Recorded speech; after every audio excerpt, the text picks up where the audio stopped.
Samaqurebas შობა ახალ წელს. გილოცავთ თქვენს. მადლობა. კანონპროექტი დღეს სავარაუდოდ არეგისტრირდება უკვე. მეგობარი აქტი, როგორც იცით, უკვე დარეგისტრირდა, მას აქვს საკუთარი ნომერი, რაც ნიშნავს იმას, რომ ის სისტემაში შევიდა, როგორც კანონპროექტი და ახლა უნდა მივყვეთ იმ რიგით ჩვეულ წესს, რომელიც ახლავს შეერთებულ შტატებში ნებისმიერი კანონის კანონპროექტის დამუშავებას და მიღებას შემდეგ. დღეს არის მოლოდინი იმისა, რომ ქართული კოშმარის არაღიარების კანონპროექტიც ასევე დარეგისტრირდება, მასაც მიენიჭება საკუთარი ნომერი და შემდეგ მოხდება მისი ჩასმა განრიგში, კონგრესის განრიგში. ვიცით ის, რომ კანონპროექტის თანახმად დაახლოებით სირიის მაგალითზე შეგვიძლია ვთქვათ, რომ როგორც სირიის შემთხვევაში მოხდა არაღიარება ასადის რეჟიმისა დაახლოებით იგივე კონტექსტი აქვს ამ კანონპროექტზე. სხვადასხვა ავტორებსაც პრეცედენტად აქვთ მოყვანილი ასადის მთავრობის არაღიარების აქტი, რაც ვიცით რა დამსახურებულია შეიძლება ქართული ოცნებისთვის და აუცილებლად დამსახურებულია, მაგრამ ძალიან გულსატკენია საქართველოსთვის და მე როგორც საქართველოს მოქალაქეს გული იმწყდება იმაზე, რომ ასადის რეჟიმს ადარებენ, ისეთი რეჟიმია საქართველოში, რომელსაც ასადის რეჟიმს ადარებენ. ეს სავარაუდოდ იმისთვისაც კეთდება არა მხოლოდ ხაზგასასმელად იმისა, რომ თქვათ ქართული ოცნების მთავრობასთან შეერთებულ შტატებს არ უნდა ჰქონდეს პროექტის ინიციატორების მოწოდებით არ უნდა ჰქონდეს რაიმე სახის დიპლომატიური ან სხვა სახის ურთიერთობა ქართული ოცნების მთავრობასთან, არამედ იმისთვისაც, რომ რაღაცა ფორმით პარალელები გაავლონ ადამიანებმა და მიხვდნენ ან რაღაცა კონტექსტი შეექმნას ამ კანონპროექტს. ეს არის ჩემი აზრით ერთ-ერთი მიზეზი, რატომაც იქნა სირია მოყვანილი ამის მაგალითად.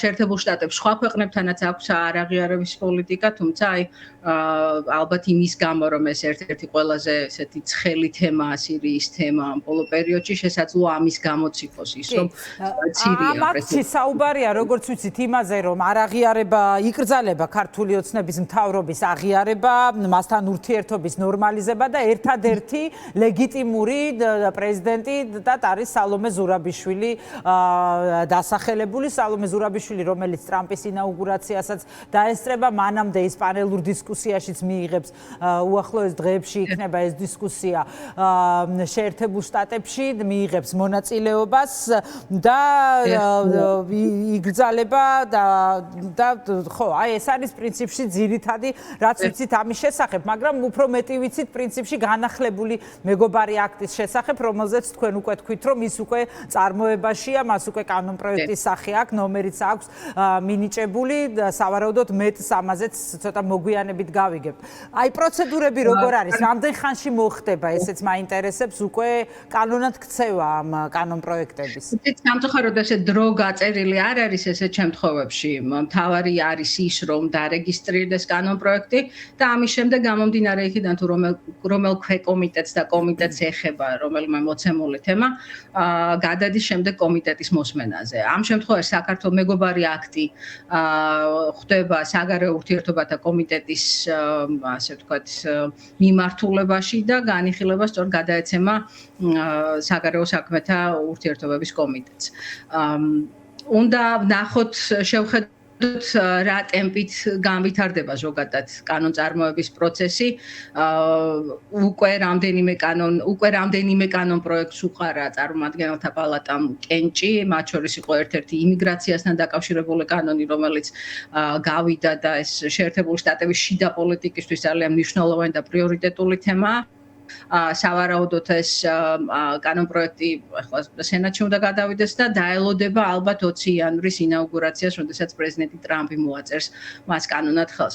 მოლოდინი ალბათ უნდა გქონდეს იმისა, რომ რა თქმა უნდა 20 იანვრამდე არ მოხდება კანონპროექტის მთლიანი პროცესის გავლა, რაც გულისხმობს ორივე პალატაში კანონპროექტის მიღებას და გავლას და ესე გაწერილი დრო ზუსტად უცნობია, გამომდინარე იქიდან გითხარით კი ბატონო, პროცედურებს თავით რომ დავანებოთ, გასაგებია, ადრე თუ გვიან იქნება და უფრო ადრე ვიდრე გვიან, იმიტომ რომ მოვლენები ნამდვილად ელვისის სწრაფით ვითარდება და ამას მეტყველებს სწორედ ის ინტერესი და ის ნაკადი განცხადებების ინფორმაციის, რაც მოდის შეერთებული შტატებიდან და არა მარტო შეერთებული შტატებიდან, ევროპის ქვეყნებიდან, მათ შორის აი მაკრონის განცხადებაც იყო რამდენიმე დღის წინ.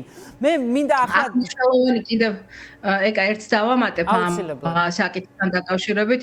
მნიშვნელოვანი არის ის, რომ წრე იმ კანონმდებლობისა, რომლებიც მხარს უჭერენ ამ კანონპროექტს, საჯაროდ იზრდება თითქმის ყოველდღიურად. ჩვენ თავდაპირველად ხედავდით იმას, რომ კონგრესმენი ვილსონი იყო ძალიან აქტიურად ამ საკითხში ჩართული, მოგეხსენებათ ის იყო ინიციატორი მეგობარი აქტისა, მაგრამ ახლა უკვე მას ყავს თანასპონსორები ან თანამწარმოებლები ამ კანონპროექტისა, რომლებიც არიან ასევე დემოკრატიული პარტიიდან. მაგალითად, ეს არის ორპარტიული და ეს აი რას ნიშნავს ეს ყველაფერი? აი მნიშვნელობა მინდა ეხლა განმარტოთ. მე ამას მე შეიძლება მესმის ეს ყველაფერი და რაღაც ნაწილ საზოგადოების, მაგრამ რას ნიშნავს? რა მდგომარეობაში აყენებს რეჟიმს? რამდენად ღრმავდება იზოლაცია? რატომ არის მნიშვნელოვანი, როდესაც აი ასეთი რამდენად მკაცრია ასეთი განაცხადი? აი მნიშვნელობა მინდა რომ გითხრათ ახლა ია თქვენ ამ ყველაფრის და ცალსახად რა თქმა უნდა ეს ძალიან მნიშვნელოვანია. შეერთებული შტატების წარმომადგენელთა პალატა არის, რა ვიცი, ალბათ მსოფლიოში ერთ-ერთი ყველაზე გავლენიანი პალატა ან საკანონმდებლო ორგანოს ნაწილი ყოველგვარი გაზვიადების გარეშე. არამხოლოდ ისინი, არამხოლოდ განსაზღვრავენ რაღაცა მიმართულებებს შეერთებული შტატების საგარეო პოლიტიკაში, მათ შორისაც. არამედ ასევე განკარგავენ ფულს შეერთებული შტატების მთავრობისას, ანუ კონგრესს ძალიან დიდი ძალა აქვს, ხშირად ამბობენ, რომ კონგრესს აქვს საფულის ძალა შეერთებულ შტატებში, ანუ კონგრესის ნებართვის გარეშე ამერიკის მთავრობა, ადმინისტრაცია ფულს ვერ ხარჯავს. გამომდინარე თვითონ ამ ფაქტიდან ძალიან მნიშვნელოვანი და ძალიან გავლენიანია შეერთებული შტატების წარმომადგენელთა პალატა. ნუ რა თქმა უნდა, სენატზე შეიძლება საუბარი რამდენად მნიშვნელოვანია ის, მაგრამ რახან ახლა ამ კონკრეტულ ამ პალატაზე ვსაუბრობთ, იმის უგულებელყოფა რამენაირად, რომ უკიდურესად გავლენიანია ეს პალატა, უბრალოდ არაინფორმირებულობა იქნება ნებისმიერი ადამიანის მხრიდან, ვინც ამას იფიქრებს. ზეწოლა და იზოლაცია უნდა შევხედოთ და ნახოთ რამდენად გაიზრდება კიდევ ეს და რამდენად ექნება მას, ვთქვათ, ისეთი გადამდები ეფექტი. მე არ გამოვრიცხავ იმას, რომ კანონპროექტის მიღების შემთხვევაში ეს არაერთმა ევროპულმა სახელმწიფომაც გაიმეოროს, ძალიან ხშირად ხდება ხოლმე ისე, როდესაც შეერთებული შტატების მხრიდან ელოდებიან ევროპის სახელმწიფოები რაღაცა მიმართულების მიცემას და ამის შემდეგ ისინიც მიყვებიან ხოლმე როგორც წესი. და ძალიან მნიშვნელობაზე საუბრისას ასევე ძალიან მნიშვნელოვანია იმის თქმაც, რომ ზეწოლის ხარისხი ძალიან გაიზარდა ბოლო აი რამდენიმე 2-3 კვირის განმავლობაში ალბათ უფრო მეტად ვიდრე მანამდე და მე მაქვს ვარაუდი რომ ეს კიდევ უფრო გაღრმავდება, კიდევ უფრო გაიზრდება ზეწოლა და საბოლოო ჯამში ზეწოლა, რასაც ვკითხულობ და რაც არის ამ კანონპროექტებში მოცემული, საბოლოო ჯამში ყველაფერი მიუნიშნებს იმისკენ, რომ გათავისუფლდნენ დაკავებული ადამიანები ამ დემონსტრაციების დროს და დაინიშნოს ახალი არჩევნები. და ვილსონმა განაცხადა ბოლო ტვიტი მისი იყო სწორედ ასეთი, პლატფორმა ისზე ბოლო მისი განცხადება იყო, რომ პრეზიდენტ დონალდ ტრამპთან ერთად ვიმუშავებთ იმაზე, რომ ახალი არჩევნები ჩატარდეს საქართველოშიო და ბოლო კითხვას დაგისვამთია. აი ამ ფონზე შანსი რომ ტრამპთან დაალაგოს ამ ხელისუფლებამ ურთიერთობა, ეს 20 იანვარი იყო მათი რაღაცა საკრალური თარიღი, რომელიც ჩამოეშალათ აბსოლუტურად და აი თქვენი აზრი მინდა მოვისმინოთ მოვისმინო, რა შანსი რჩება, როდესაც ასეთი აქტიურია, ასეთი დიდი მხარდაჭერა აქვს საქართველოს ქართველი ხალხის ბრძოლას და როდესაც ორპარტიულია თან ეს ყველაფერი და ასევე იმაზეც გკითხავთ, რომ ამ ჯერ კიდევ მოქმედი პრეზიდენტის პირობებში მიღებული ეს კანონპროექტები თუ კანონები როგორ იმუშავებს თუ არა დონალდ ტრამპის პირობებში. ვიცით ამაზე პასუხი, მაგრამ კიდევ ერთხელაც რომ გავიმეორებთ. იმდენად განუჭრეტელი თუ განსხვავებული ლიდერია დონალდ ტრამპი შეერთებული შტატების და ალბათ მსოფლიოს მასშტაბით ძალიან რთულია იმისი გათვლა თუ რას გააკეთებს ის.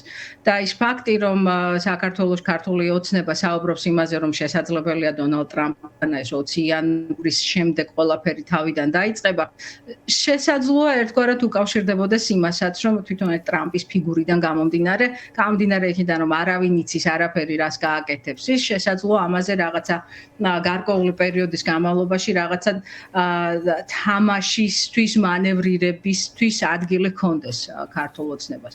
თუმცა ლოგიკურად რომ შევხედოთ დონალდ ტრამპი შეერთებულ შტატებში ძალიან დიდი მანდატით აირჩიეს ამერიკელებმა იმის გამო რომ ამერიკას დაუბრუნდეს თავისი სიდიადე და სიძლიერე. მისი ერთ-ერთი საარჩევნო ლოზუნგი ისიც კი იყო რომ მშვიდობა ძალის მეშვეობით და მშვიდობა ძალაზე დაყრდნობით ეს peace through strength ეს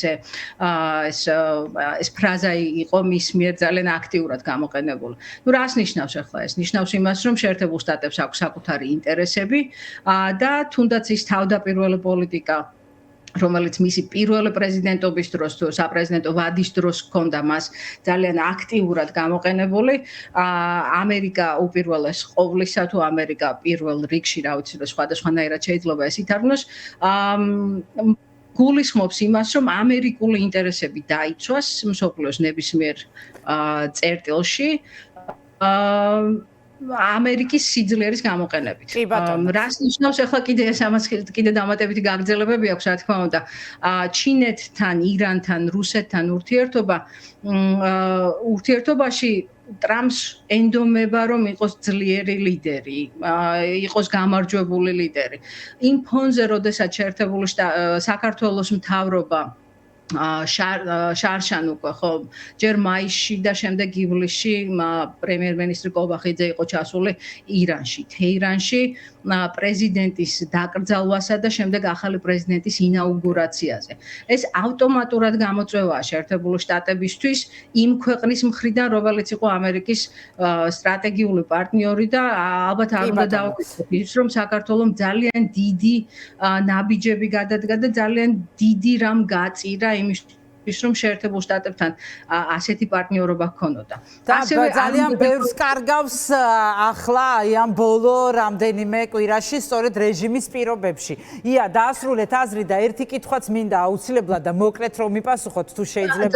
ძალიან მოკლედ ჩინეთსაც რომ გამზირზეც ამბები გვაინტერესებს და ისიც უნდა ჩართოთ. ორბანის კანცელარიის ხელმძღვანელის და მოკავშირის დასანქცირებასთან დაკავშირებით ის მაგნიტსკის სიაში შეიყვანეს, ეს იქნებოდა თუ არა შეთანხმებული ტრამპთან. უცნობი ამაზე და ესეთი საკმაოდ სადაო თუ ხმაურიანი თემა აღმოჩნდა, როგორც თვითონ ამერიკის შიგნით, ასევე მის გარეთაც. საკმაოდ უცნაური იყო ის, რომ ძალიან გვიან გადაწყვიტა ადმინისტრაციამ ფაქტობრივად 10 დღეზე ნაკლები აქვს დარჩენილი და ამ პერიოდის განმავლობაში, მაშინ როდესაც თქვა 4 წელი ჰქონდა ამის გასაკეთებლად, ვერაფერს ვიტყვი ამასთან დაკავშირებით, იმიტომ რომ უბრალოდ ინფორმაცია არ მაქვს, არ ვიცი არის თუ არა შეთანხმებული, მაგრამ თუ ლოგიკურად უნდა იყოს ალბათ. ლოგიკურად უნდა იყოს კი, რა თქმა უნდა. მაგრამ ის ფაქტი, რომ თქვა აი საქართველოს შემთხვევაში ალბათ არ იქნება ცუდი რაღაცა პარალელები გავავლოთ. მაგნიტსკის აქტშია შეყვანილი ეს ორბანის მოკავშირე და ერთ-ერთი მისი პროპაგანდისტი და რა ვიცი უსაფრთხოების სამსახურების ხელმძღვანელი, მაგრამ მაგალითად ბიძინა ივანიშვილი არის დაკავშირებული რუსეთთან, ანუ აბსოლუტურად განსხვავებული სანქციები. კი ბატონო